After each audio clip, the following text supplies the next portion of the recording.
Lembra que eu falei aqui que Deus sempre existiu, né? Na verdade, não pode dizer que Deus sempre existiu, porque a ideia de sempre participa de tempo. E Deus não é temporal. Então, Deus sempre é. Tanto que quando Moisés vai passar lá na sarça ardente, lembra da sarça ardente? Moisés lá que aparece no deserto e tal. Moisés pergunta a Deus: Senhor, quem eu vou dizer lá para o faraó que é você? Que Deus é você? Ele diz: eu sou. Boa noite. Boa noite. Tudo bem? Ou seja, o Iavé, né? Que na verdade essa expressão, o chamado tetragrama, não tem pronúncia conhecida, né? Não se sabe exatamente como se pronuncia, mas o mais perto que a gente chega é de Iavé, que tem gente que chama de Jeová, só que Jeová não é a tradução original em hebraico, digamos assim. Já que é para chamar o nome, seria usar o hebraico. Algumas Bíblias traduziram para Javé, por exemplo, mas qualquer um que seja o nome, ele é impreciso porque não se sabe exatamente como se pronuncia, porque ele era impronunciável, não se pronunciava essa palavra. Então passou-se gerações e gerações sem ninguém pronunciar. Então ninguém sabe como é que se fala. Por quê? Porque os judeus não queriam chamar o nome de Deus em vão. Então eles nunca pronunciavam esse tetragrama.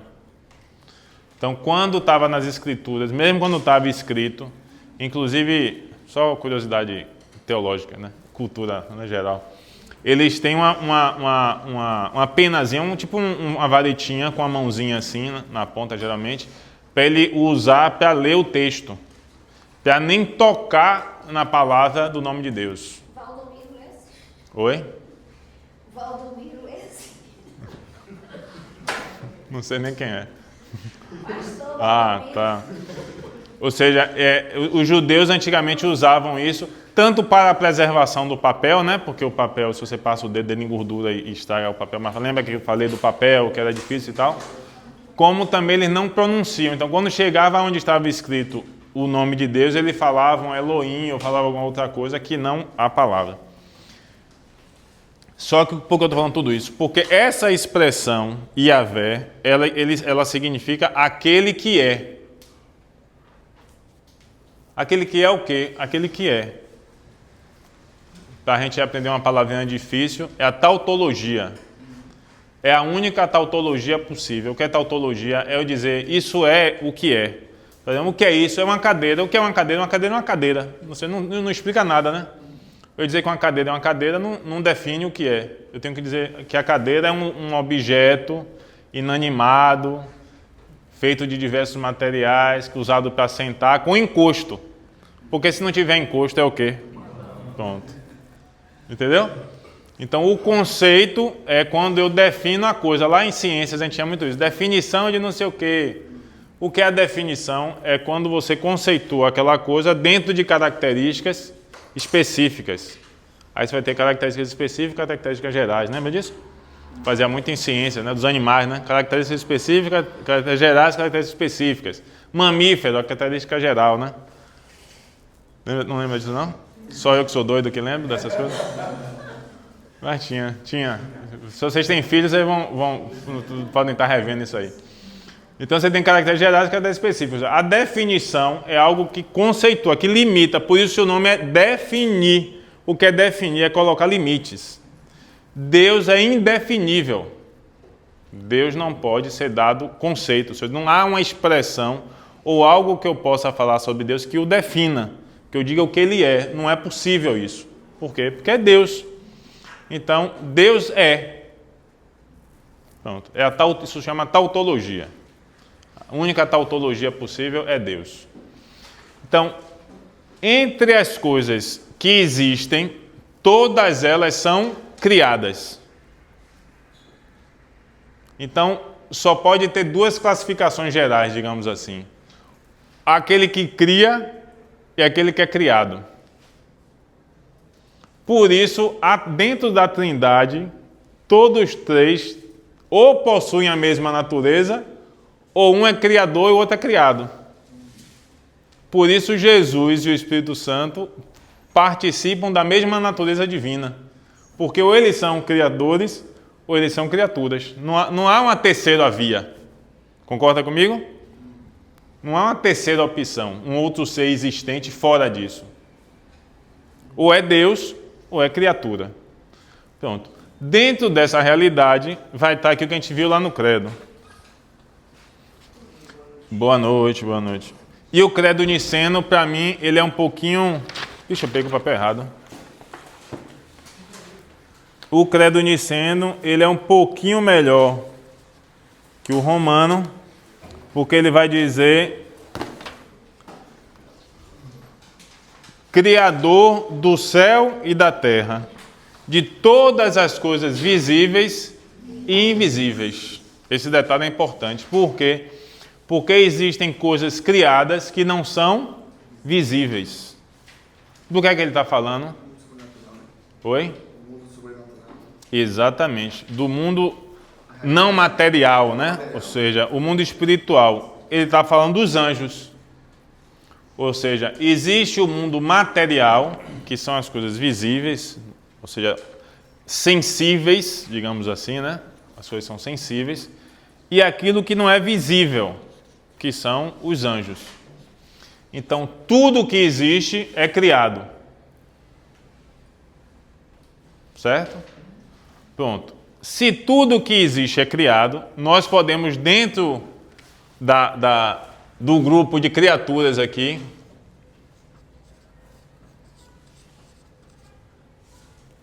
separar então das coisas visíveis e das invisíveis. As invisíveis têm o quê? Os anjos. Os seres angélicos, né? Se a gente for mais preciso. Dentro das visíveis tem o quê? Aí tem um bocado, né? Tem tudo que a gente consegue ver. Os planetas, as pessoas, os animais, né? As plantas, vírus e besouro, né? Todas as coisas animadas e inanimadas que existem. Então, tudo isso é criado, certo? Todas essas outras coisas aqui se irradia para várias, né? Por que eu estou dando essa introdução? Porque eu disse que eu ia fazer essa introdução primeiro. Para a gente entender aquilo que eu falei lá, sobre pensamento de magia, crendices, esoterismo e todas essas parafernálias que existem, que estão contrárias à nossa fé. Por quê?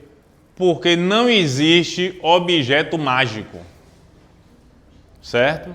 Não existe objeto que emanda uma energia. A única coisa que emanda energia é tomada. Se você meter o dedo ali, você vai sentir uma energia boa. Certo? Ou os elementos que armazenam energia estática, né? Lembra aquela brincadeira da canetinha que passava no cabelo assim? Não sei se vocês fizeram isso. E botava assim, né, com papelzinho picado, né? Pronto. A única coisa que acumula energia é essas coisas, certo? Ou seja, não existe, não é possível dentro da fé católica pensamento mágico. Ah, vou carregar isso aqui porque vai me proteger. Não vai proteger de nada. O objeto não vai lhe dar proteção, não vai criar um campo magnético em volta, como se fosse um ímã, né? Um campo magnético que vai lhe proteger. Não vai acontecer nada. Você pode botar, igual a Wolverine, né? Botar cristal no lugar dos ossos que não vai ter mudança nenhuma em sua vida. Não vai mudar nada. Então, não é possível que nós, católicos, propaguemos ou continuemos com esses pensamentos mágicos. Isso não é aceitável para nós hoje, principalmente para vocês que estão fazendo catequese. Diga. Eu queria entender como a gente pode unir isso daí com a necessidade, entre aspas, de abençoar um objeto. Isso é um sacramental, ou seja, o objeto ele pode ser sinal da presença de Deus e aquele objeto ter uma ação da graça desde que haja fé. Ou seja, o objeto em si não emana nada. Agora, tem um filme, eu recomendo assistir. Chama Ritual. Alguém já assistiu? Não? Não sei onde tem, não. Eu assisti uma vez aí, eu não me lembro onde foi que eu assisti, não. Tem muitos anos que eu assisti. Não é de terror não, mas é de exorcismo. O nome do filme é só Ritual. Eu não gosto de filme de terror, eu não assisto filme de terror, nunca gostei. Eu acho que não faz bem nenhum. Pagar para ficar com medo, né? Pagar para sentir coisa ruim, né? Nunca entendi isso, não. Mas o que é que acontece no ritual? O ritual é o seguinte, o filme é o seguinte, é um padre velho, que é exorcista, e um padre jovem, que é meio descrente. Modernoso, um padre que acha que não existe demônio, esse pensamento meio moderno. Aí o bispo chega e manda esse padre jovem passar um tempo com o padre antigo, com o padre velho. E aí ele vai, eu não vou contar o filme, eu sei que ele está lá, faz lá, e aí ele começa a participar dos rituais de exorcismo. E ele fica meio descrente. Até que chega uma hora que ele começa a ficar com medo. Vai passando algumas coisas e ele começa a ficar com medo. Aí tem uma hora que ele pega, a pessoa possessa vem para cima dele, que ele pega o crucifixo e faz assim para a pessoa, né, para repreender. Aí a pessoa possessa, o demônio no caso, chega perto e diz assim, aí começa a rir da cara dele, ele diz, isso aí para você não vale nada porque você não acredita. E por que ele faz isso? Porque o padre exorcista usava a cruz, e quando ele usava a cruz para repreender, o cara, ele ficava quieto. Aí ele quis fazer o mesmo ato que o padre exorcista fez. Só que aí o demônio disse, não adianta, que você não crê. Entende? Ou seja, o sacramental, ele só exerce uma ação se você o usa dignamente e com fé. Ou seja, não é do objeto que sai uma força, mas é a ação da graça de Deus, ao qual pode vir também como sinal do objeto. Ou seja, o objeto ele pode ser um sinal da presença desde que você o use dignamente. Porque, por exemplo, tem gente que usa sacramentais para profanar, para fazer rituais satânicos, inclusive, né? Então, o sacramental, ele é um sinal da presença de Deus, mas ele não tem poder mágico. Ou seja, eu carregar um texto no meu carro não vai evitar acidente. Se você não dirigir, se você beber e for dirigir, você vai morrer, vai matar alguém. O texto pendurado não vai de ninguém. Para se tornar sacramental, precisa da bênção de um ministro ordenado. Um diácono, um padre ou um bispo. Para virar um sacramental. A mesma coisa é a água benta, né? A água benta pode ser um sinal da graça de Deus e que, inclusive, em ações também de exorcismo se usa também a água benta. Então, há uma ação eficaz da graça, assim como veja que o nome é até parecido, é sacramental, como os sacramentos. Os sacramentos são o quê? Sinais da graça, não é isso? Que Deus derrama através de sinais visíveis. Ou seja, é uma ação da graça que vem através de sinais visíveis. Então, eu uso um sinal visível para ser o meio da graça. Mas se não há a intenção, ou seja, se não há reta intenção naquilo que eu estou fazendo, não vai servir para nada. Você tem um paralelo com a associação apostólica, né? Sim. Assim, né? Um paralelo só comum. Quer ver? Aí vai dizer, mas isso não tem na Bíblia. Tem sim, Atos dos Apóstolos. Paulo usa um lenço e realiza um sinal. Ele usa um lenço e as pessoas da comunidade, depois que ele vai embora, pegam esse lenço que ele usou e começam a usar esse lenço nos doentes e começam a ver curas. Está em Atos, não me lembro exatamente aonde está em Atos dos Apóstolos, mas botar no Google aí que vocês vão achar. Atos dos Apóstolos lá, está em Atos dos Apóstolos. Então, ou seja, é o sinal de o quê? De uma relíquia nesse caso, porque era um objeto de um santo que é usado como sinal da presença de Deus. Então, não é que o objeto se torna mágico, mas ele é sinal da graça. Mas só é sinal da graça se eu uso dignamente, com fé. Se você não tiver fé, não reza, eu vou botar um terço no meu carro. Você reza o terço? Não, então não adianta nada. É um enfeite. É igual um bocado de bolinha que você bote lá, que não vai ter efeito nenhum. Agora, se você reza, ótimo, então bote o terço. Não estou dizendo que não é para botar o terço no carro, não. Eu estou falando que você usar um objeto sem rezar, sem fazer oração, não vai adiantar nada. Não vai trazer poder mágico. Eu falei o negócio da Bíblia aberta na sala, já falei isso aqui, não? Falei? De deixar a Bíblia aberta? Oi? Principalmente no Salmo, né? No Salmo 91, né? Que o povo deixa. Então, você não adianta nada. Se você não lê a Bíblia, não vai fazer nada. Até o demônio sabe a Bíblia, né? Até melhor do que a gente, com certeza. Então, isso vale para todos esses pensamentos mágicos. Horóscopo, signo, essas coisas, né? Se alguém lê essas coisas, pare hoje. Certo? Signo, não sei o quê. Porque você já percebeu que essas coisas... É uma coisa curiosa, né? Quer ver que é para... Me desculpe se alguém vê essas coisas, já viu alguma coisa. Mas é uma coisa para enganar a besta mesmo. Porque nunca fala nada ruim. Você já percebeu, você já viu alguma coisa de previsão de olha assim, olha, você tem muita chance de morrer hoje. Cuidado com os exames, você pode adquirir um câncer. Não tem, eu nunca vi, não. É sempre assim, cuidado que você... Hoje não sei o que, você pode estar aberto para não sei... Nunca tem uma desgraça na vida da pessoa. Não. E você sempre se encaixa. Eu não entendo muito não, mas eu sei que é em vários planetas. Aí você é de um. Se você não é nesse, mas talvez seu ascendente é... Parece que seu ascendente aqui na sua lua é não sei o que. Essa lua é massa, sei lá. Tem um cara... Tem um cara que eu vi um vídeo uma vez, um cara falando, ele diz assim, ele duvidando disso, né? Questionando todo mundo que não acredita, como que a gente acreditava, ele questionando. Vocês acham que eu sou de qual? Aí ele diz assim, eu sou de tal signo. Aí o pessoal, eu sabia que não sei o que, assim, mentira, eu não sou desse não. Aí eu sou de outro, aí ele diz de outro, eu sou de peixe aí. Eu sabia porque não sei o que, mentira de novo, porque eu não sou desse. Aí ele começa a saltar de um pro outro. E cada hora que ele diz um, alguém diz, eu sabia que era esse, ou seja, nunca não sabe nada, né? Aí ele diz assim, tá vendo, a loucura permanece, eu tô dizendo que sou de um e sou de outro, e todo mundo acha que tem alguma coisa, que sempre vai ter alguma coisa, se encaixa. Não tem jeito. O preciosismo que a igreja proíbe, porque isso não me chama brecha. Exatamente. Por que a igreja proíbe essas coisas? Primeiro que você tem um pensamento mágico, que é um pensamento fora da ação da graça. Segundo, você está duvidando dos princípios da criação, porque geralmente envolve algum outro espírito, alguma outra coisa, né? Geralmente envolve essas crendices. Então já envolve uma segunda questão. Segundo, você para de ter confiança na graça e na providência. Você começa a achar que o dia vai ter uma energia que vai lhe...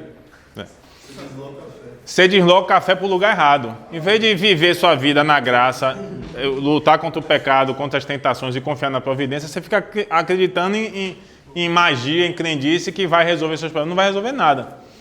Agora, teve um cara que fez um estudo sério, um estudo científico olhando essas coisas, e teve só uma coisa que ele analisou em relação à mudança de comportamento conforme o período que a pessoa nasce.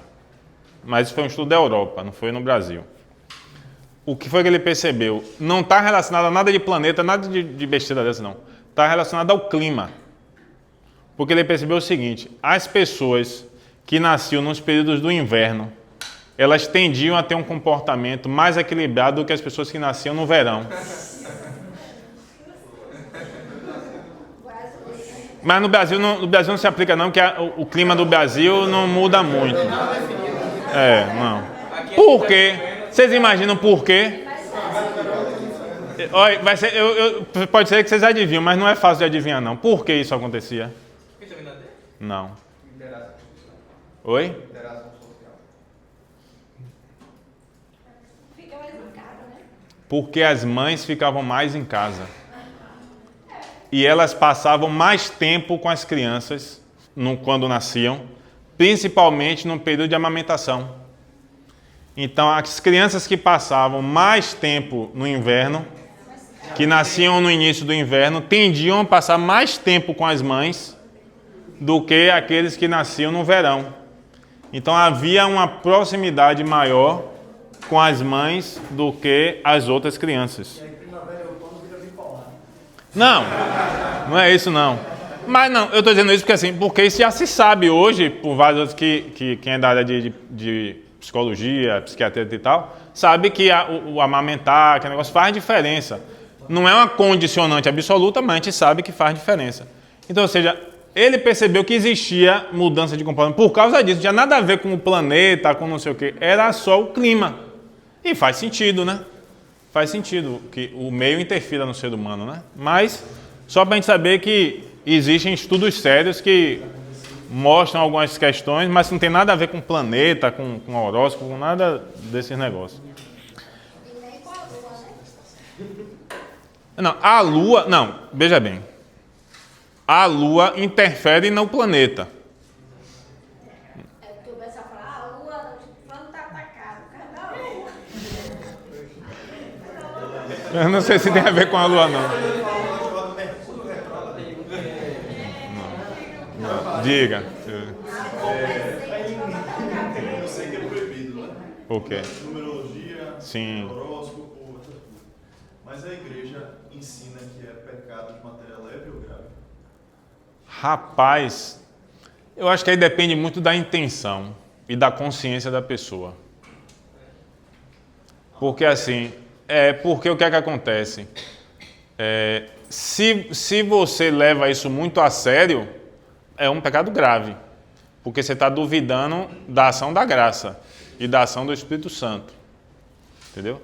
Então assim, é muito tênue, sabe? Porque, lembra que eu falei que o pecado depende da consciência?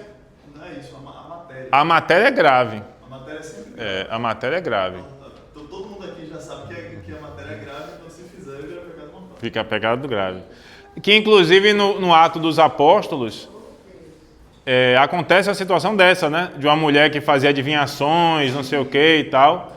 E quando Paulo vai até ela, o que o Paulo faz é o quê? Expulsar o demônio, né? Era um demônio que tinha nela e que fazia ela fazer adivinhações. Não estou dizendo que todo mundo que faz isso tem um demônio, mas... mas assim, é sério. Lemão. Diga. Sobre yoga, você fala o quê? Rapaz, olha, eu não sou um conhecedor assim de yoga, certo? Eu vou falar de coisas que eu ouvi recentemente até e tal, que assim, que a yoga ela tá associada não só a uma questão física, mas também a uma questão espiritual, né? Ou seja, o processo de você fazer yoga não é só um relaxamento, mas tem a ver com posições, com não sei o que, de saudação aos deuses, etc e tal. Eu digo o seguinte, veja bem, eu tenho que ser honesto com as coisas que eu digo, e você já percebendo que eu não falo as coisas de minha cabeça. Eu recomendo o seguinte, se você está fazendo, procure saber o que é, porque eu não sei exatamente o que é, e não faço, e não tenho o menor interesse em fazer. Então eu não posso dizer com toda a certeza o mal que faz, ou se faz mal, ou se não faz. Eu acho que é suspeito. Sendo assim, eu recomendo que se investigue, quem já faz alguma coisa desse tipo, para descobrir. Eu não faço. Eu também... Eu já fiz, mas deixei de fazer.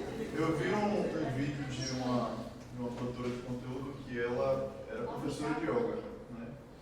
E assim, do que eu sei hoje, a questão dos exercícios de respiração e tal, no meu entendimento hoje, ok.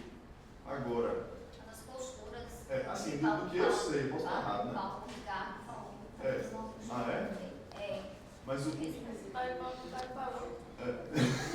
Agora, assim, o que eu tenho convicção é que esses mantras, essas palavras em outras línguas, elas são geralmente saudações a divindades ou evocação de divindades. Exatamente. Então, E a própria ideia dos mantras já são um pensamento fora da ideia cristã, né? Namastê, o Deus que habita em mim, sauda o Tem Deus que habita tem em várias você. posturas no yoga que você, se você não falar nada, a postura por si só já é uma salvação com Deus, entendeu? Não, mas postura, questão de movimento do corpo, Deus permite que a gente faça. Não, veja, não. Por isso, olha qual foi a minha observação. O exercício é positivo, mas como ele é feito, porque veja bem, ó. Veja bem, são boas perguntas, que a gente tem que ter maturidade emocional e de fé para entender as coisas. Porque, veja bem, não importa só a minha intenção. Importa o objeto, ou a matéria, ou o ato em si. Eu dei um exemplo aqui, vou dar um exemplo de novo. Se vai ter um caruru oferecido lá para um orixá, certo? Eu devo ir? Mas eu não tenho intenção de oferecer nada para o orixá. Mas por que eu não devo ir? Porque a intenção daquilo que está sendo feito é clara. Mesmo eu concordando ou não com o ato, eu não devo participar. Ah, mas não é só comida? É, mas aquilo que acontece tem um propósito. E se eu participo daquilo, mesmo que não seja a minha intenção direta, indiretamente eu compactuo com aquilo que está acontecendo. Então, uma festa, um evento, seja lá o que for, se você não sabe quais são as intenções, ou você procura saber ou você não vai. Concorda? Porque não basta a sua intenção, basta a intenção daquilo que está sendo realizado. Então, se existe uma palavra, se existe uma dança, se existe seja lá o que for, que eu não sei o que aquilo significa, ou eu pesquiso para descobrir, ou eu não faço. E isso vale para tudo na nossa vida. Tem outra situação que eu vi que perguntaram para o padre, que era assim, padre, tem algum familiar que foi casado, era um dia de matrimônio, Sim. separou, cada um foi comigo e morreu, e estava se casando de novo, mas ela era muito próxima, era prima, algo assim. Sim. E aí a pessoa ficou, e aí, eu vou ou não vou para essa festa? Porque ela ainda estava no dia de matrimônio. Sim. Aí o conselho do padre, ó, explique e não vá não. Uma vez me pediram para ir, eu nem era diácono na época. O cara estava contraindo a segunda união, ele pediu se eu podia ir lá na casa que ia se reunir para fazer uma oração. Eu disse, eu sinto muito, mas eu não posso. Porque veja, se a pessoa me pedir para ir na casa dela para fazer uma oração em qualquer momento, eu vou. Não tem problema nenhum. Mas naquele momento, naquela circunstância, eu fazer uma oração significa indiretamente que eu estou compactuando e concordando e abençoando aquilo que está sendo acontecido. Eu não posso fazer isso. Não, não vai achar que está tudo bem. Não, até para a própria pessoa, ela vai pensar o quê? Não, ele veio aqui, deu uma oração, está tudo certo, não tem nada de errado. Não posso assumir essa responsabilidade. Se eu não podia fazer isso antes de ser diácono, imagine agora. Agora que eu não vou mesmo. Olha, lhe gosto muito de vocês dois, tal, vocês são pessoas queridas, mas nessa circunstância eu não posso comparecer. Espero que você entenda, etc e tal, não é? Posso até explicar e tal. Se você quiser, se você ainda quiser ser meu amigo depois disso, quiser que eu vá na sua casa, rezar, vou, não tem problema nenhum, vou porque eu não estou abençoando a união, certo? Agora, nessa circunstância não tem como. Por exemplo, o grupo nosso de oração, a gente tinha um grupo de oração do Rosário, que a gente rezava o Rosário todos os dias. E a gente rezava uma parte do Rosário na igreja e o último terço a gente rezava nas casas. Aí cada dia ia numa casa rezar o terço. E a gente ia onde a pessoa quer que a gente ia. Não quer nem saber quem era a pessoa, nada. Aí a pessoa diz, eu quero que vá na minha casa. A gente ia. E na verdade a gente ia batendo, e tinha as pessoas que iam batendo de porta em porta perguntando, a gente tem oração do texto, você gostaria que viesse? Aí aceitava as pessoas, a gente ia. Teve um dia que a gente foi, não sei se já acontece aqui. A gente foi, aí eu entrei na casa, achei a casa meio estranha assim. Estranho, Oi? Carregado. Não era negócio de energia, não. Essas energias, meus condutores são ruins, não sinaliza nada. É de estranho arquitetonicamente falando, né? Assim, umas coisas estranhas, assim, um material estranho, as coisas estranhas. Aí eu entrei, né, e tal. Aí entrou assim, depois um salão enorme assim. Aí chega um colega assim, esse Leandro, você percebeu onde é que a gente está? Aí disse, estou percebendo agora. Era um terreiro de candomblé. E aí eu disse, e aí nada. Vamos rezar o rosário, vamos rezar o texto e fazer a leitura, fazer o que a gente faz sempre e acabou. Pronto, a gente entrou, rezou o texto lá e tal, lemos a Bíblia e tal. Acabou. Se a pessoa pediu para eu rezar, vai que é uma ação da graça, né? Na vida da pessoa lá. Eu não fui lá para fazer nada de rito. Eu fui rezar o rosário. Eu fui para rezar o texto. Então... nem respirou. Então eu fui rezar. Saímos, fomos embora. A gente deixava a imagem na casa, né? Depois ia no outro dia, pegava a imagem e levava para outra casa. É sempre assim, cada dia rezava numa casa. Então, por que eu estou falando isso? Porque assim, eu tenho que saber o que é que eu creio e do que é que eu participo. Agora, eu tenho que saber aonde eu vou e do que é que eu vou participar. Então, todas essas coisas, yoga, e não sei o que, hoje tem uma porrada de coisa, né? Reiki, tem umas negócio de não sei o que e tal. Tem que ter cuidado. Desenhos que faz, aquele desenhozinho e tal, não sei o que. Essas coisas todas, tem que ter muito cuidado. Você tem que saber o que é que você está fazendo, para que você está fazendo e da onde vem aquele negócio. Porque olha só, rapidinho, porque teve outros dois que pediram aqui a palavra, você é a terceira, peraí. Olha, uma frase que eu aprendi recentemente. Deus entra pela porta que a gente abre.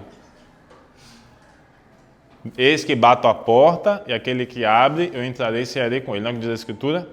Deus entra pela porta que a gente abre. E o demônio entra pela frecha que a gente não fecha.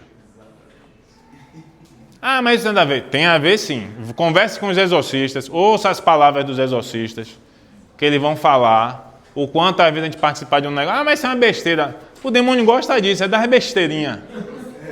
Ele é gaiato, ele gosta dessas coisinhas, não precisa de muita coisa.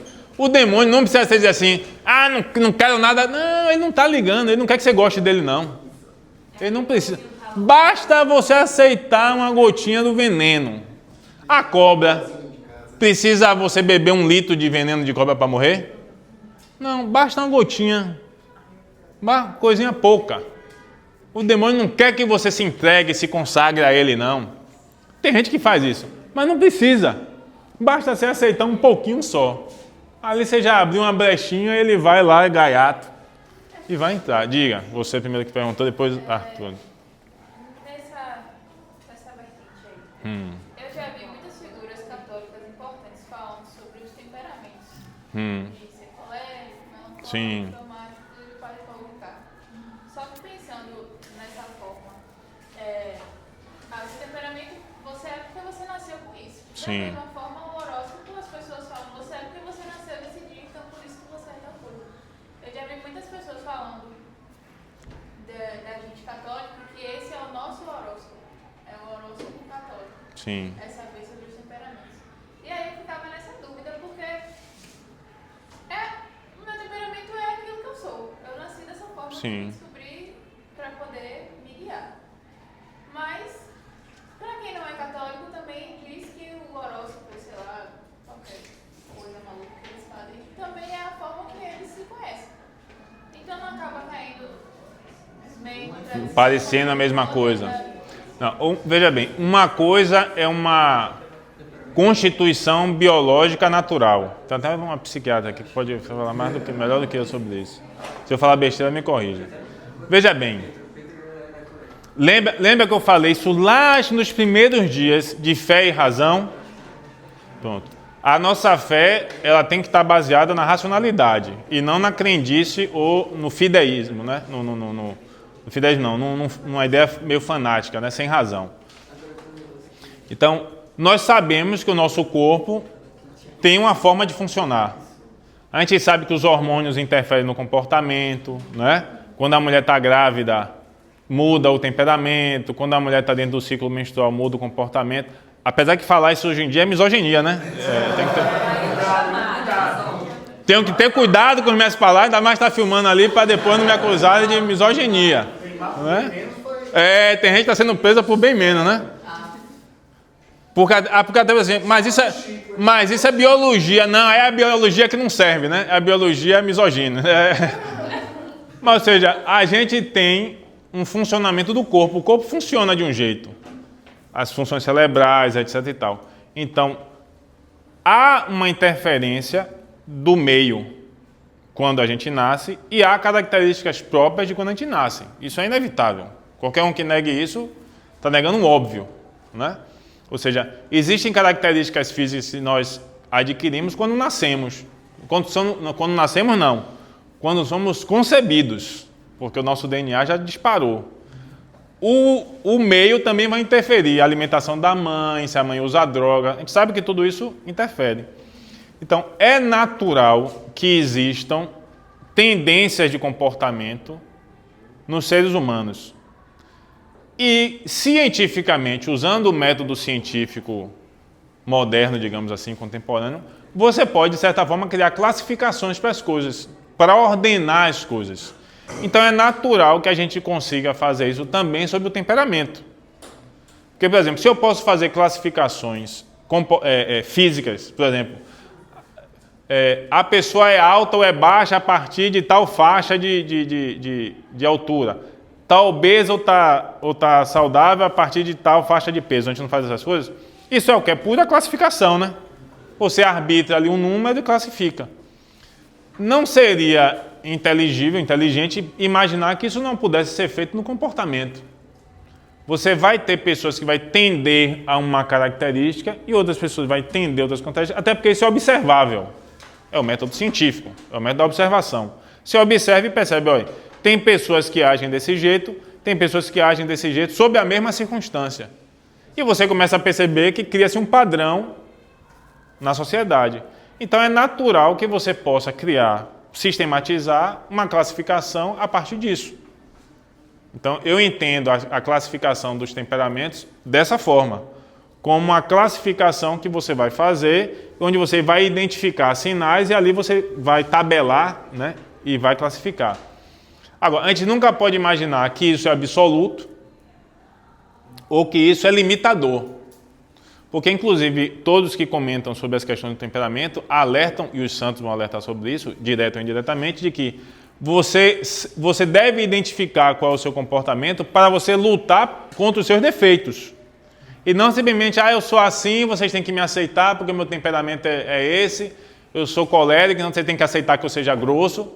Não é isso. Não, as pessoas querem...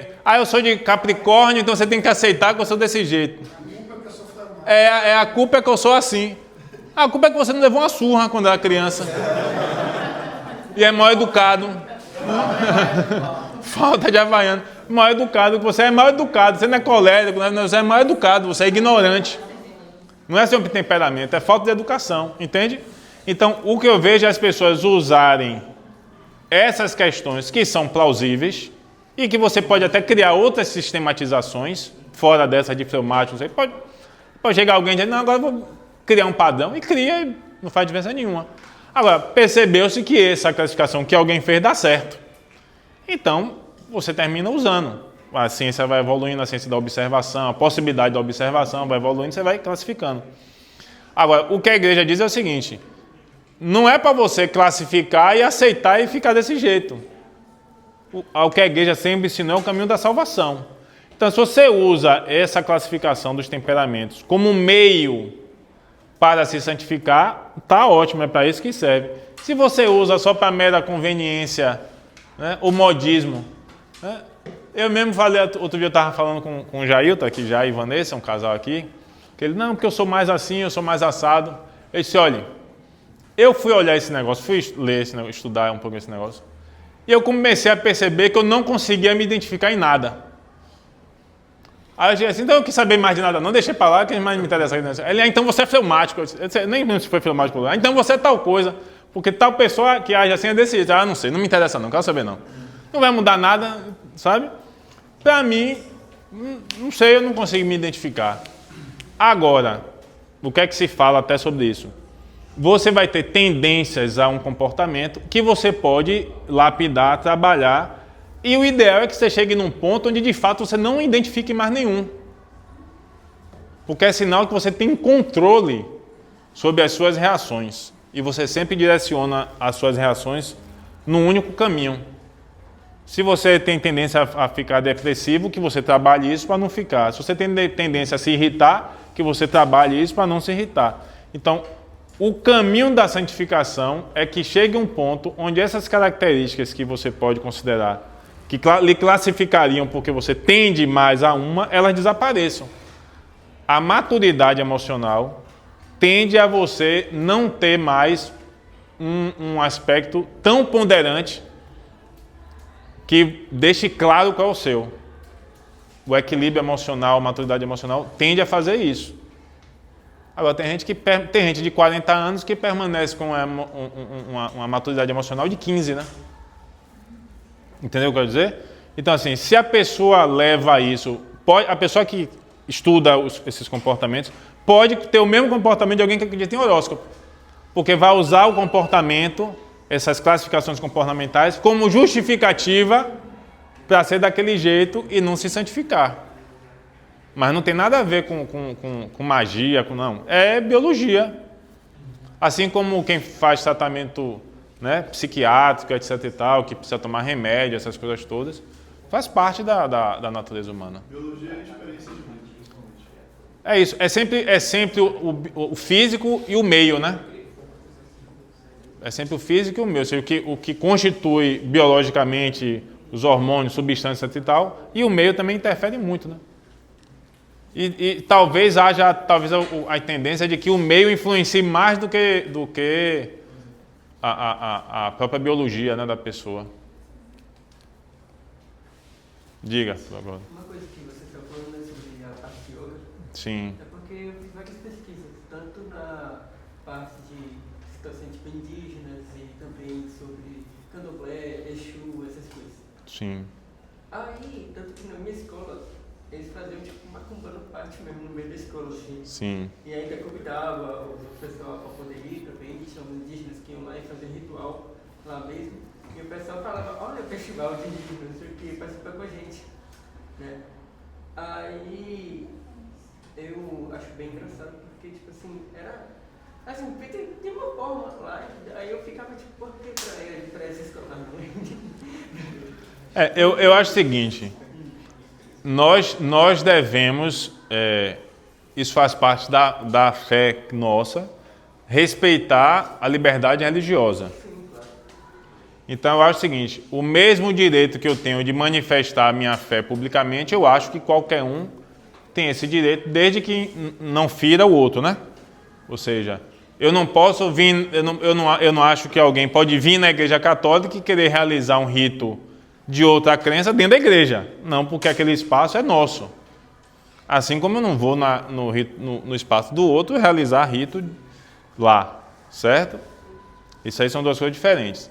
Então, eu acho que todos têm direito de manifestar a sua fé publicamente, desde que não interfira no outro, ou tumultue, né? Por exemplo, a gente tem as caminhadas católicas, né? Procissão, tem caminhada de ramos, etc e tal. Você vai na prefeitura, vai pedir autorização, etc e tal, vai conseguir. Se outra igreja quiser fazer também, ela tem o direito de fazer a mesma coisa. Por que eu estou dizendo isso? Porque eu já vi, às vezes até católicos, cristãos, ser contra o movimento do outro. Eu não posso fazer isso.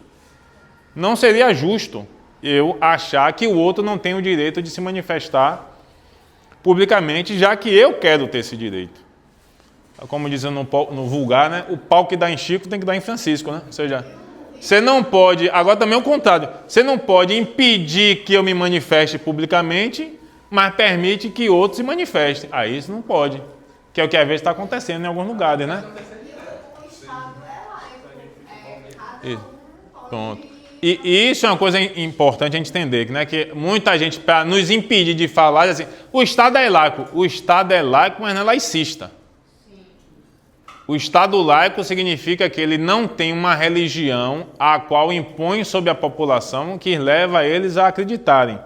Mas não significa dizer que o Estado tem permissão de me impedir de manifestar a minha fé publicamente, inclusive. Porque eu já vi muito até vai vir as eleições, aí vai voltar a se falar nisso. Ah, mas você acredita nisso, você não pode falar isso nas eleições porque o Estado é laico. Não, o Estado é laico, mas eu não sou. E eu quero que as pessoas que me representem tenham os mesmos pensamentos e convicções que eu tenho. Senão não é um governo representativo. É um governo autoritário. Ou seja, se eu não tenho no governo pessoas que representam aquilo que eu penso, e imaginando que nós temos um país de maioria cristã, e aí eu vou juntar os católicos com os protestantes, é natural que os representantes da nação sejam, na sua maioria, de pensamento cristão, ou deveriam ser, né? Senão não é um Estado representativo, senão não é democracia. É autoritarismo, é governo autoritário. A mesma coisa que está acontecendo com uma figura pública que é católica, que João, no caso uma coisa assim, que ele é católico, ele é declaradamente a favor da família, tem um filho, uma filha deficiente, e ele tava fazendo um evento para desmistificar a figura do homem, aquele bruto, Sim. valentão, para ser um sacerdote do lar. Exatamente. E ele foi duramente criticado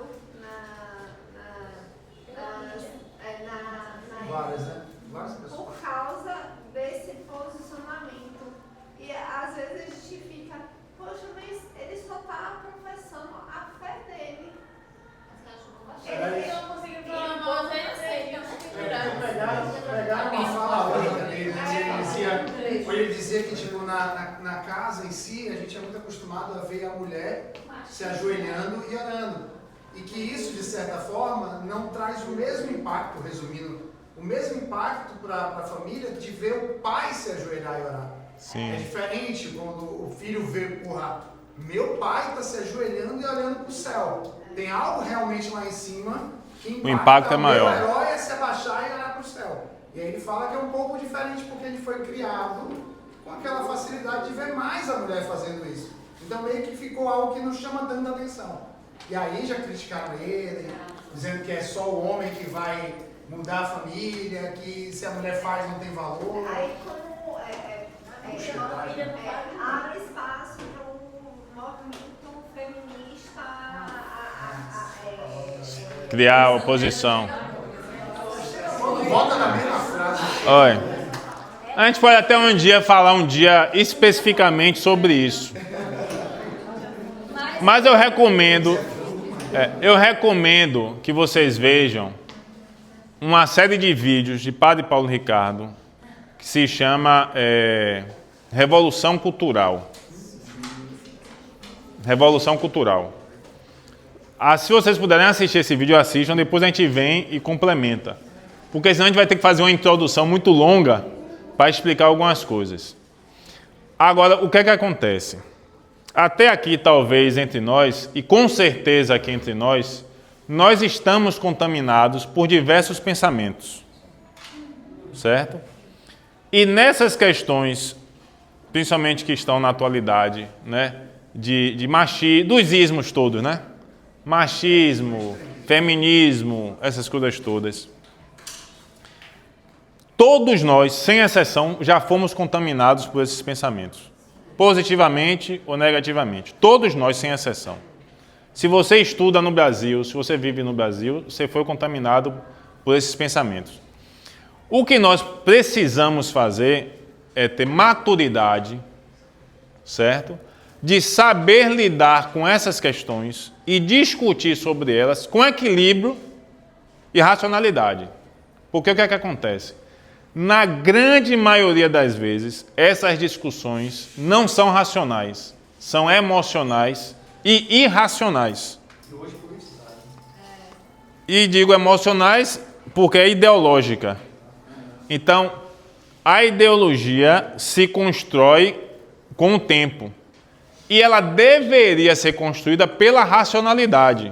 O grande problema é que as ideologias hoje não são construídas pela racionalidade, são construídas pela emoção. Porque, por exemplo, a pessoa diz assim, eu defendo tal coisa. Beleza, mas você não pode simplesmente dizer eu defendo tal coisa e eu acreditar. Eu tenho que ver, eu tenho que saber por que você defende isso. O que é para você defender essa coisa? Como diz o padre, dizer que eu defendo tal coisa é muito fácil. Difícil é dizer o que é que eu combato. Eu não posso dizer, eu defendo isso, né? Por exemplo, usando um exemplo da política. Todo mundo diz assim, eu defendo os pobres, eu defendo tal coisa, eu defendo... Todo mundo diz que defende os pobres. Alguém vai dizer assim, eu sou contra os pobres? Agora, tá, você defende os pobres? Como? Como é que você defende os pobres? Aumentando imposto, você defende o pobre? Não, porque se você aumenta imposto, você sobrecarrega os mais pobres, não é os mais ricos. Ou seja, o que existe hoje é uma grande formação ideológica de frase de Instagram do que leitura e estudo aprofundado. E o pior, o que mais me irrita, é quando a pessoa chega e diz assim, você precisa estudar mais. Aí, como é, pé? Aí, se você sabe do que você está falando, olha que eu não sou um estudioso, assim, não, mas eu procuro aprender alguma coisa, né? Aí eu digo, como é, pé?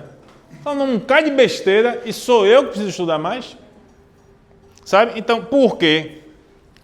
Se nós passamos pela escola brasileira, se nós estudamos no Brasil, independente da escola que você estudou, o seu pensamento foi condicionado ideologicamente. Não importa em que escola você estudou. Não importa em que escola você estudou. Se você assistiu televisão, seu pensamento foi condicionado. Quer ver um exemplo? Eu nem vou falar de questões desses assuntos que eu estou falando. Vou falar uma outra coisa, só para vocês verem que de fato isso acontece. Quem nunca escutou essa frase e por vezes acha que ela é verdade? Quando você está em dúvida de fazer alguma coisa, o que é que você tem que fazer? Siga seu coração. Quem nunca ouviu isso? Alguém nunca ouviu essa frase? Já ouviu, né? E muitas vezes, não foi uma vez nem duas, não, foram muitas vezes. Tanto que é possível que nós, se não a maioria, pelo menos alguns, acredite numa idiotice dessa. Porque se há uma coisa que é de gente besta, é seguir o coração. Porque as emoções mudam conforme o vento, como diz, né? Se há uma coisa que você não pode seguir, é seu coração. Porque agora você está bem, amanhã você está mal. Inclusive, um dos conselhos que até os terapeutas, quem trabalha nessa área, diz nunca tome uma decisão quando você está com raiva. Não é isso? Então, siga seu coração. Se eu estiver com raiva, eu vou lá e mato. Não. Siga seu coração. Não. Siga não. Siga seu coração, não. Pense, raciocine, analise, reflita, pense nas consequências de escolher A ou escolher B, pondere o que vai afetar na sua vida, o que vai afetar na vida dos outros, e aí você toma uma decisão. Não é seguindo o seu... Mas eu gosto tanto, mas vai lhe ferrar. Você gosta, mas eu gosto tanto dele, mas é um vagabundo, não quer nada. Bateu na ex-namorada. Mas eu vou fazer ele mudar. Vai, em vez dele bater com a direita, ele vai bater com a esquerda, que agora ele já está treinado. Pois é, se o coração fosse certo, ficava no lado direito. Entendeu? Ou seja, seguir o coração é o pior conselho que você pode ter. Mas é um pensamento que foi construído ao longo do tempo e que todos nós, um momento ou outro, fomos influenciados por esse pensamento. Estou mentindo? Pronto. Então, inevitavelmente, todos nós fomos condicionados, influenciados por uma série de pensamentos que estão errados que por vezes são anticristãos e nós nem sabemos. E a gente acha que a gente é bom. Como diz uma pessoa, a pior coisa é um idiota bem intencionado, né? Pior coisa é um idiota bem intencionado. É aquela pessoa que acha que está fazendo bem, mas todos os pensamentos dela são idiotas. Ou seja, não, idiota aqui não é no sentido da ofensa, né? É idiota no sentido de que ele não está baseado na razão. Em trabalho, falando às vezes o burro motivado, né? Exatamente, ou seja, o cara não sabe o que, é que ele está fazendo e acha que ele é o herói, que ele está fazendo a melhor, está salvando o mundo. Vá arrumar seu quarto, meu filho, vá. Isso acontece muito quando a gente é jovem, né? Quando a gente é mais jovem, tem um pensamento de mudar o mundo, etc. Aí vai ficando mais velho, aí começa a ficar cansado de querer mudar o mundo. Não, se eu mudar só minha casa, já está bom. Se eu só forrar a cama, já tá, né? Se eu conseguir arrumar a prateleira que está quebrada ali, que está uns 3 meses ali, bem dengando ali, para cair, eu não arrumei. Não é? Toda casa deve ter. Sempre tem uma coisa para ser consertada. Entendeu? Ou seja, quando a gente é jovem, que está moldando o pensamento, essas coisas acontecem, essas ideologias acontecem. E hoje tem se tornado cada vez pior. Cada vez pior. Aí a gente vai voltar pelas questões da família. É porque hoje com a internet foi possível. Antigamente você não conseguia formar aquelas bolhas, né, tão coesas. Você tinha um pensamento, tinha outro, mas a gente tinha que conviver aqui porque era o nosso meio. Hoje, quando você consegue acessar o mundo inteiro, você consegue segmentar muito essas bolhas e aquela dando mais força, né? Mas isso é por conta do algoritmo hoje. A internet. Em 2010 não tinha muito disso. Mas eu não acho que é só fenômeno na internet, não, porque... Exatamente. Televisão. Veja que essa frase que eu falei agora, não é da agora da internet. É de todos os filmes. Se você pegar os filmes nos últimos, sei lá, 40 anos, 30 anos, a maioria dos filmes vai ter essa questão, entendeu? Outra questão, por exemplo, a erotização exagerada. Você que trabalha com isso, para as crianças, pior ainda. Entendeu? Ou seja, você trazer a questão da sexualidade precoce demais para as crianças. Entendeu? Aí e assim, se nós cremos, veja bem, se nós somos cristãos, e espero que o sejamos, nós temos que entender que, como diz Jesus, não é contra a carne e o sangue que lutamos, é contra as forças espirituais do mal espalhadas pelos ares.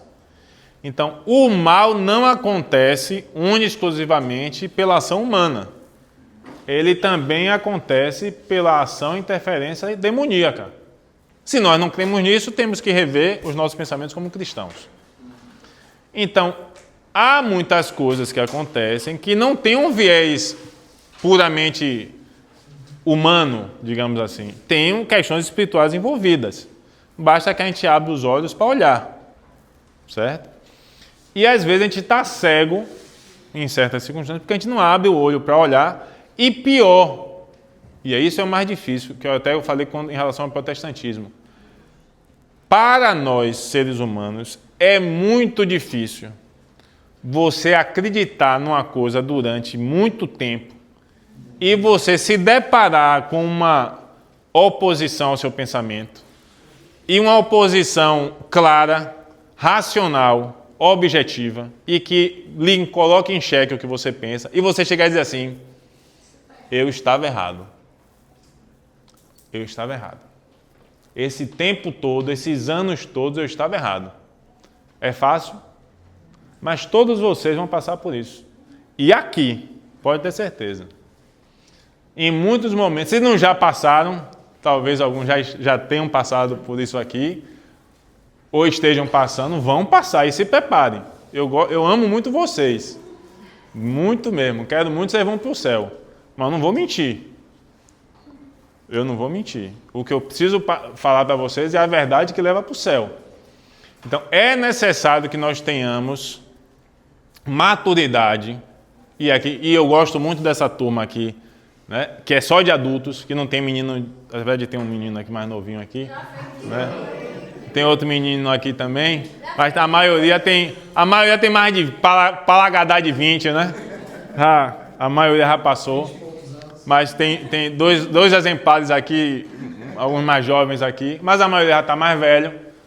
Então, eu espero que todos nós tenhamos maturidade emocional e racionalidade de ouvir as coisas que nos contrariam, se opor, eu já falei isso aqui diversas vezes, todos podem se opor a qualquer coisa que seja dita aqui, por mim ou por qualquer um, todos têm liberdade para falar, pode dizer eu não concordo, eu não acho que é isso, pode, total liberdade, porque a coisa que eu mais preciso fazer é convencer de que você está errado.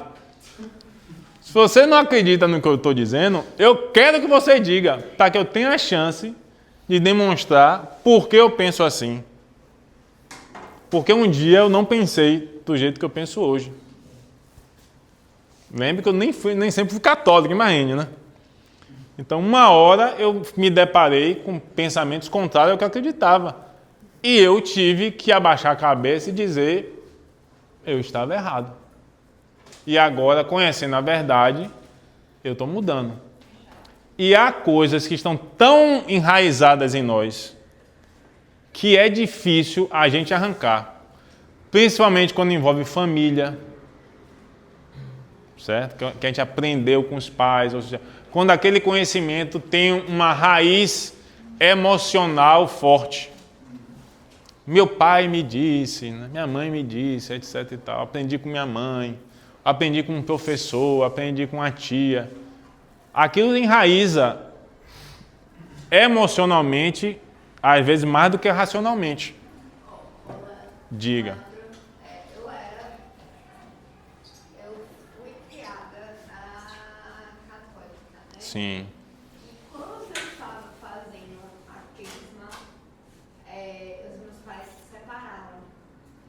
E eu ouvi, né, os murmurinhos das pessoas e até na época a que estava dando a catequese, como se fosse uma maldição os meus pais se separando e eu estava fazendo a crisma. Sim. A crisma.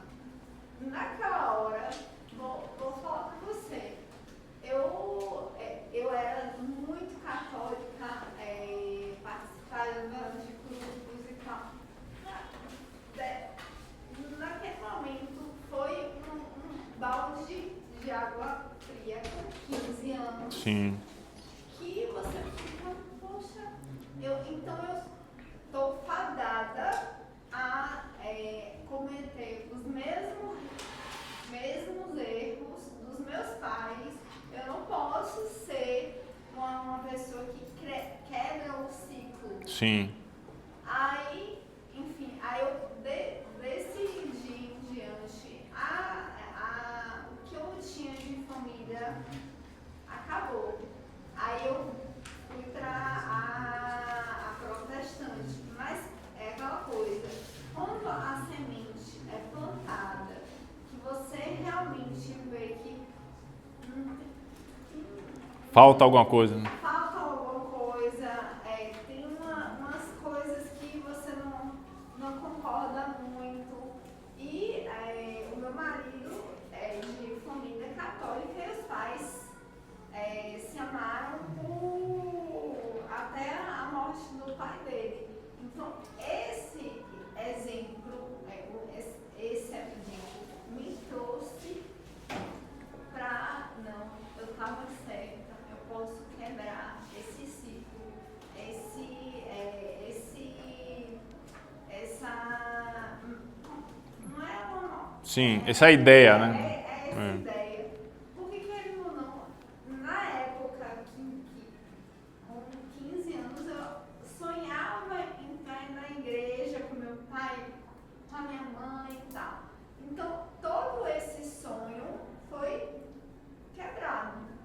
Então, realmente, às vezes a gente, até na própria religião católica, a gente às vezes tem que ter muito senso para falar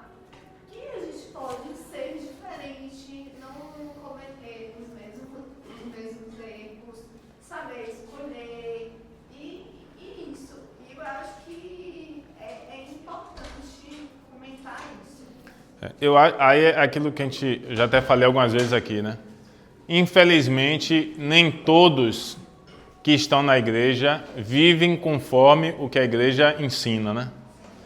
Ou seja, nunca um catequista pode falar algo que vai prejudicar a caminhada de fé, né, daquele que está fazendo a formação, né, que está na catequese.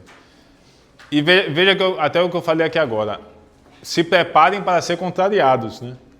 Mas veja, não é uma contrariação no sentido de que eu quero ofender as pessoas, mas é natural no caminho da vida que a gente seja contrariado. Apesar de que os mais jovens hoje não entendem o que é isso, né? E sofrem, mas a gente se mata quando quer ser contrariado. Ou seja, faz parte da vida ser contrariado. Nós somos contrariados em diversos momentos, em diversas circunstâncias. Então, a gente tem que ter maturidade para enfrentar esses momentos com equilíbrio. E, infelizmente, no seu caso, aquela pessoa que deveria ser um ponto de acolhimento, né, de alívio, digamos assim, para o sofrimento que você estava passando, que com certeza é um sofrimento, eu sei disso, não fez. Agora, eu vou lhe dizer uma coisa, todos nós pagaremos, digamos assim, pelas nossas ações. Pode ter certeza. Então, por isso a gente tem que agir sempre com caridade, com maturidade, para poder não causar ao outro um mal. Agora, não significa dizer, e aí eu estou saindo do seu exemplo, não significa dizer passar a mão pela cabeça. É diferente.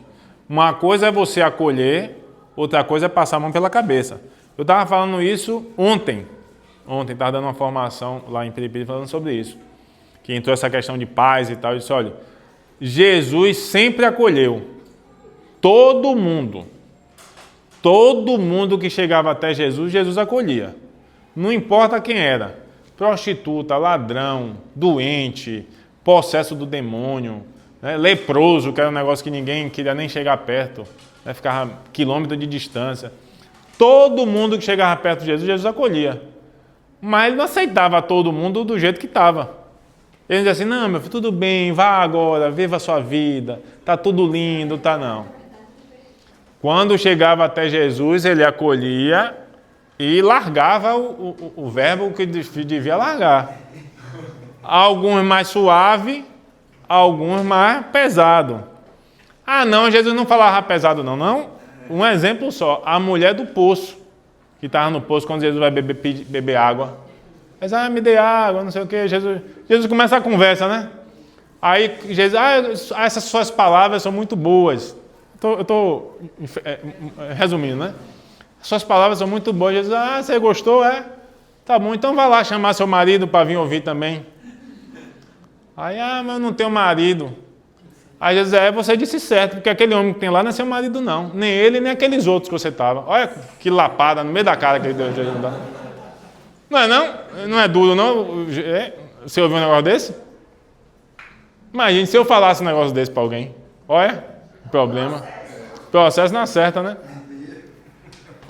Mas, ou seja, Jesus não acolheu, mas ele precisou dizer para ela a verdade. Não passou a mão pela cabeça.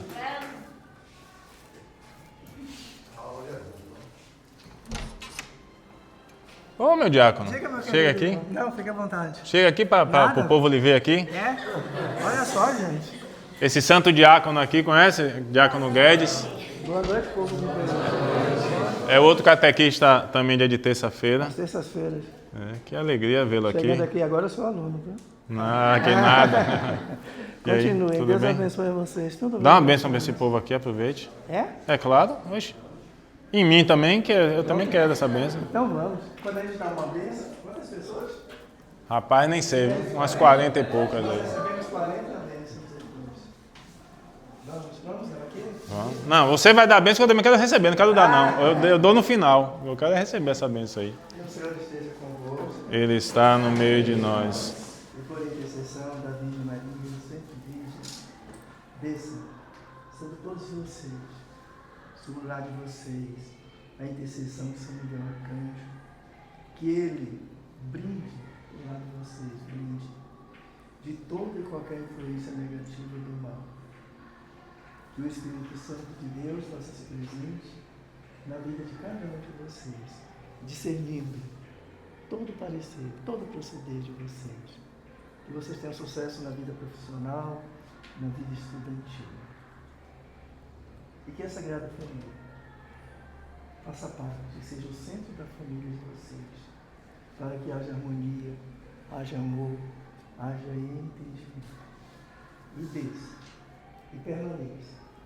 A bênção de Deus Todo-Poderoso, Ele que é Pai, Filho e Espírito Santo.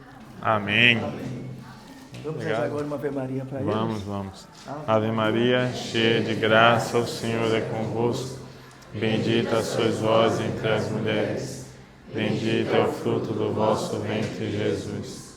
Santa Maria, Mãe de Deus, rogai por nós, pecadores, agora e na hora de nossa morte. Amém. Glória ao Pai, ao Filho e ao Espírito Santo. Como era no princípio, agora e sempre. Amém. Obrigado, gente. Obrigado, meu irmão. Desculpem aí a interrupção dessa aula maravilhosa. Esse menino é o santo, viu, gente? Não. Explore. Aí você acabou de dar uma benção e vai mentir. Explore porque tem conteúdo. Pode explorar bem mesmo, viu? Tem um menino aqui terça-feira, cadê?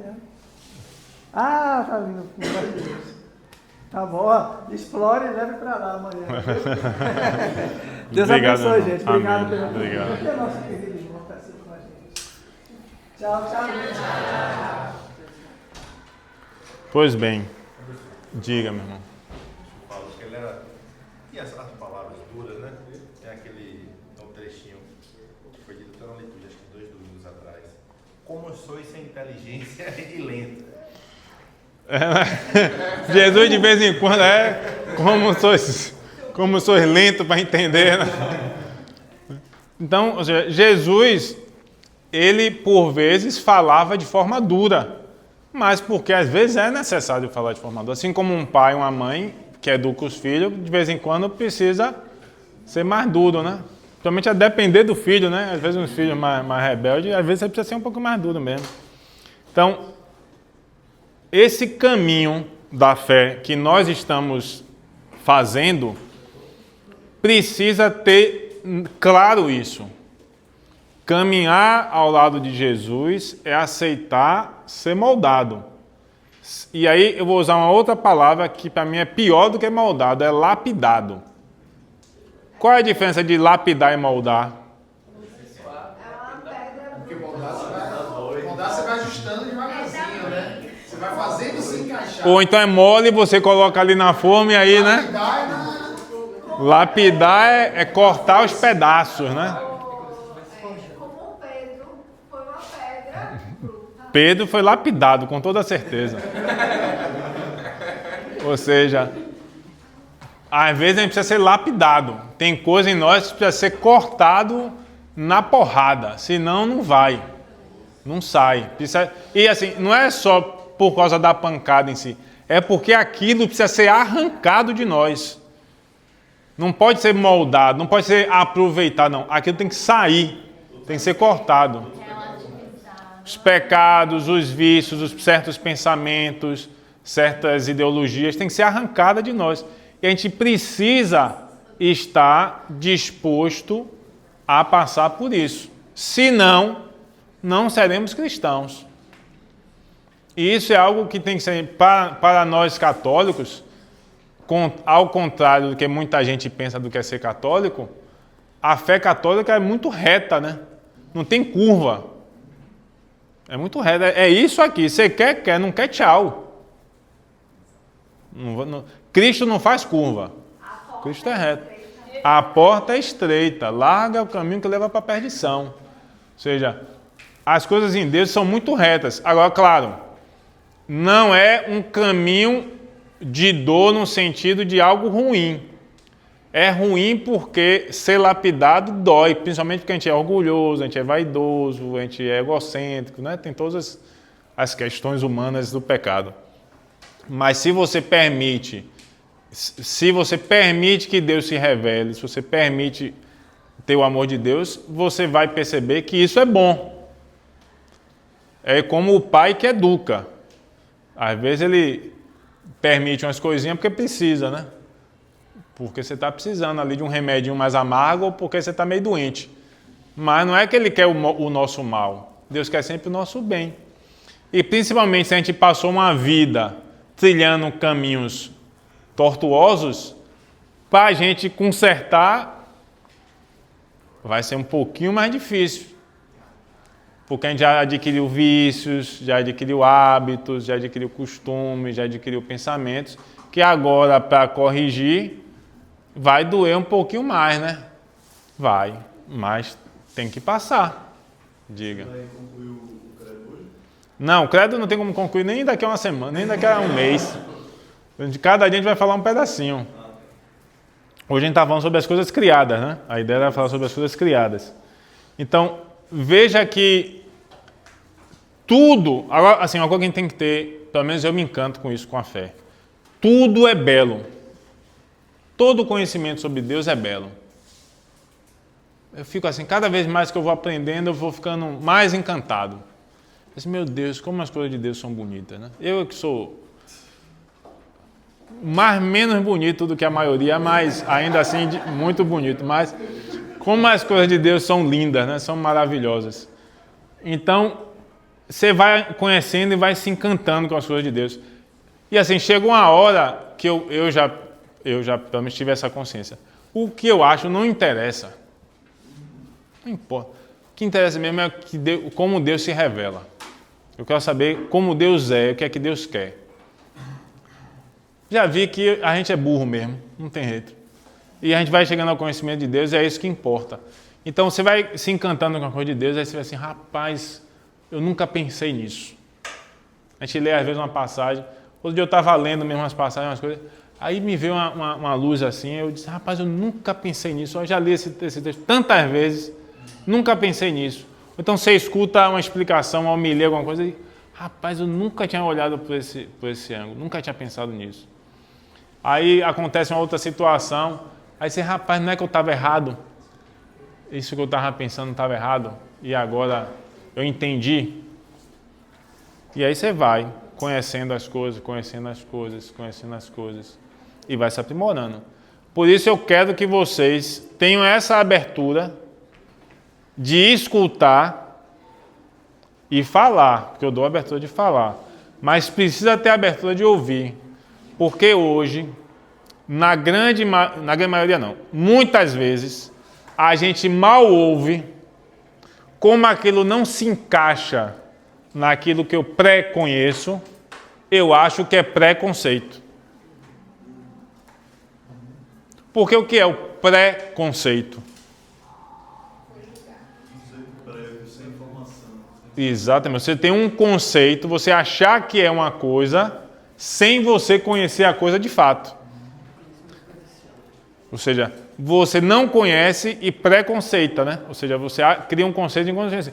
Então, às vezes, a gente começa a ouvir uma ideia e isso é machismo, e isso é fanatismo, e isso é coisa de católico, e isso é coisa não sei o quê. Mas você nem escutou, você nem entendeu as razões. Por quê? Porque você não quer ouvir. Porque você começou a ver como não se encaixa naquilo que você pré-conhece, você cria um preconceito. E a gente precisa aqui, principalmente aqui onde estamos, ter essa possibilidade de ouvir, falar e construir os conceitos. Acho que já deu para a gente perceber, né? Vocês aqui já deu para perceber que o caminho é esse, né? E eu estou sempre aberto a ouvir, seja lá o que for. Então, dentro das coisas criadas... Ninguém vai falar? Diga. Diga. Eu acho que você alcançou uma santidade aí que Não. escutar, estar sempre aberto. Eu digo a você, a pessoa tem que vir mais maleável para eu poder dialogar, entendeu? Porque eu acho, na minha percepção, eu não vim aqui para mudar ninguém, entendeu? Sim. Agora também eu não estou aqui para ficar ouvindo, estou falando, não é você. Sim. O cara, se ele me questionar a minha fé, se ele questionar porque eu sou católico, dependendo do que ele vier, Ele vai, se ele não vai de outra face, não vai receber. Ele vai vir, ele vai escutar. Aí outra coisa, tipo assim. Então, eu queria um dia poder chegar nessa tranquilidade. Eu não tenho, eu tô tipo assim. Se eu chegar lá, né? Vinha de boa, né? E hoje o que acontece, as pessoas querem impor o seu conhecimento, né? Então, tipo assim, você estava falando mais cedo, eu disse o algoritmo, essas coisas, sobre a questão do jovem. A internet, ela aproxima o burro e afasta o inteligente. Esse é um conceito que eu tenho. Então, tipo assim, quando o cara vem para falar coisas que ele pegou, aqueles pequenos testículos que ficam ali rodando na internet, pra cá, apesar comigo, eu falei assim, velho, para você falar de onde eu estou, você tem que frequentar. Não é porque ninguém passou para você isso aí, que alguém mandou você fazer, que você tem que questionar, entendeu? Então, o meu meio que eu convivo, às vezes combate muito essa questão do catolicismo. Não é que combate, né? Porque às vezes eles atrelam a gente assim, quando é pai, família, devotação. Eu não tenho nada a ver, não tenho culpa nenhuma que você não deu sorte, velho. Não tenho nada a ver que lá. Eu não tenho nada a ver que lá que meu ancestral me bateu em minha mãe, que não sei o que, velho. Mas tem coisa boa, então não é porque tirou uma coisa ruim de algum momento que todos são ruins, entendeu? Sim. Então, tipo assim, eu estou aqui escutando, tentando absorver essa paz, e todas sabem que é difícil. Então, esse lado que você falou, mais cedo que o pessoal estava comentando sobre a questão os temperamentos. Eu sou do jeito que sou, né? Eu confesso Gabriela, é assim, Gabriela. É meio difícil as pessoas se mudarem. E o sistema hoje não quer que a gente mude.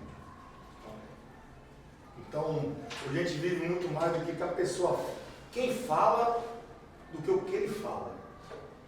Então, trazendo, por exemplo, o que ela falou do rapaz lá, semana passada ele estava com 4 milhões e 100, quando ele pensou, ele estava com 5 milhões. Então, não é ser pai, não é ser cristão, que aumenta o feminicídio, que aumenta... Sim. Isso é crime, independente do que seja. Entendeu? Aí quer associar, quer menosprezar um grupo, né? Que é a maioria. Cada vez mais que passa, a gente consegue perceber que a internet tem demonstrando a gente que os cristãos estão crescendo. Sim. Então, tipo assim, a gente tem que manter na força aí. Estamos mantendo preso aqui, ficando com você aqui, mas é difícil, viu? Agora assim, veja bem, essa abertura que eu falei é aqui dentro dessa sala, né?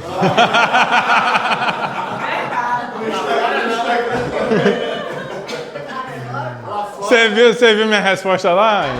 Lá fora o cântico é outro. Não, depende do ambiente, aí eu concordo com você, depende da pessoa. Se a pessoa vier tranquilo, questionando, eu vou ter toda a paciência de falar. Se a pessoa vier ofendendo, eu não dizer que eu vou ofender de volta, mas eu não vou nem perder meu tempo, às vezes, respondendo. Depende do ambiente, é aquilo que eu já falei, depende do ambiente, depende das circunstâncias.